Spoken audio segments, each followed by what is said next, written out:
So mga ka-super mom, ito na ang resulta ng ating 2 araw na paglilinis. Yan. Very clear na ang kapaligiran ng garden. Ito yung mga bagong tanim. Yan. Ito akala mo patay pero hindi patay yan, buhay yan. Yan, kasabayan ko tinanim yan. Yan, iyon, buhay na oh.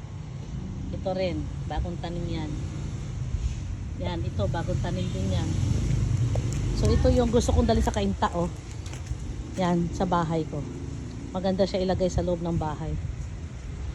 So ito rin ang ating rubber tree. 3 paso yan. Aayusin ko pa yan kasi lumaki na sila. Kailangan ko na ilipat sa mas malaking paso.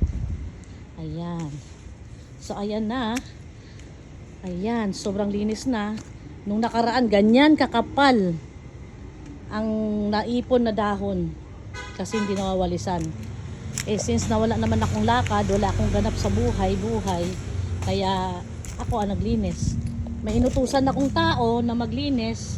Ang sabi, oo daw, nagwalis daw siya. Tinitignan ko lang naman kung paano siya nagwalis. Wala rin, yung utos ko ako rin ang gumawa. Yan, so kung makita nyo, nakakalakad na ako, ayan o. Dati ang hakbang ko pag ganun kasi naiilang ako sa kapal na nahulog mangga oh. Yan.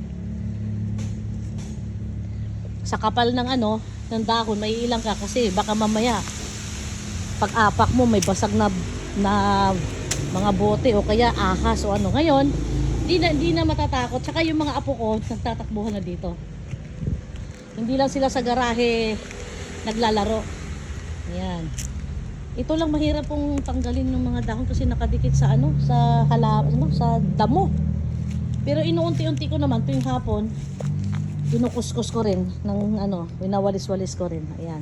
Pero at least wala nang tambak ng dahon. Oy! Ha? Ay, walang kukuha dyan. Teka, kuha kong lalagyan. Sandali. Doon sa kapitbahay namin sa bubong, ayan si kuya oh. Ayan oh. Puputulin kasi nila yung lumagpas doon na sanga. Tapos yung mga bunga pinatuha ko na rin. Kasi sabi ko mabubulok lang naman dyan. Pumayag naman. So kukuha tayo ngayon ng lagayan. Dito rin super mom oh. Itong lugar na to, itong may gomamela. Dito ang kapal ng dahon dyan. Yan, natanggal ko na. Teka, kuha muna tayo ng lagay ng mangga. Ito, magdadala ako ng balding malaki. Ayan o. Lagayan ng mangga. Kuya, paano ko ito yabot?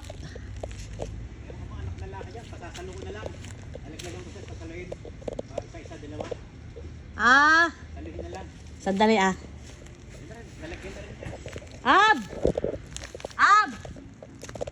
Jawab! Halika nga!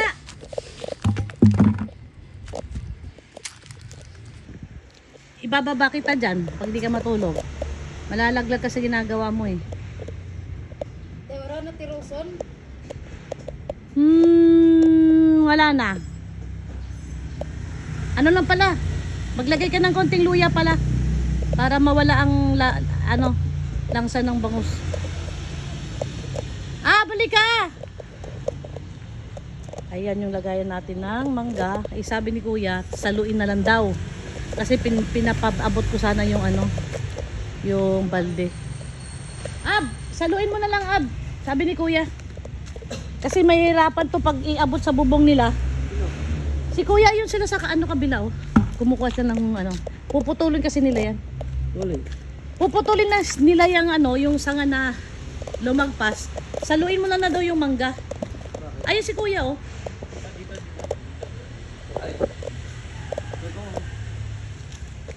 Tingnan mo baka may doon. May bubog ha.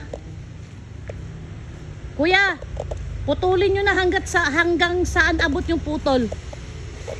Para babawasan yung dyan, kalat ng... Oo. Oo, sige, walang problema, putulin nyo.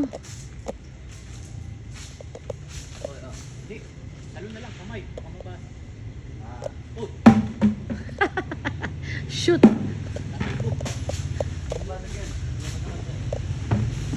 Kuya, ilagay laglag mo na lang, laglag mo na lang. Makikita naman niya eh. Oo, di ba? Tumatalon. Hayaan mo na lang sa dahon laglag.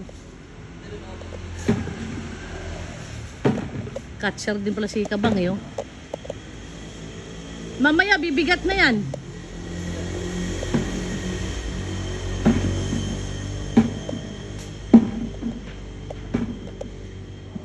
Marami kayo nakuha, kuya? Oho, sige, ubusin nyo na.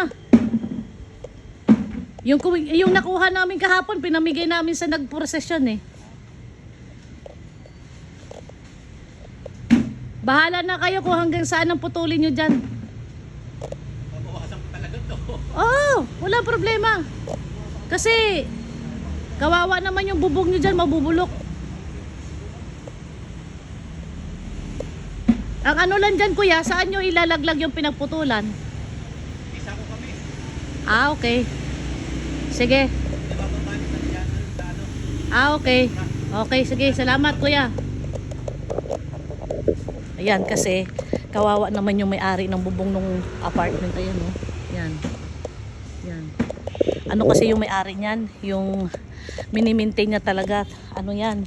Hindi naman taon-taon, pero pag nakita niya may bulok, agad-agad pinapagawa niya, tapos nagpipintura, nagsisilant. Oh.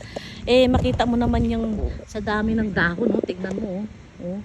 Tapos matatambak sa bubong nila, mabubulok yung yero nila. Kaya sinabihan ko na sila kung hanggang saan kaya nilang putulin na nila ba.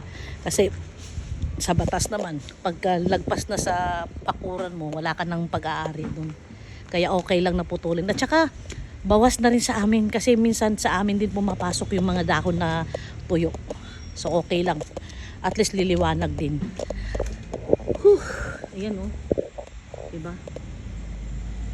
Mamaya ipakita ko sa inyo kung gaano kadaming mangga ang binigay nila sa amin na nakatawid bakod sa bahay nila.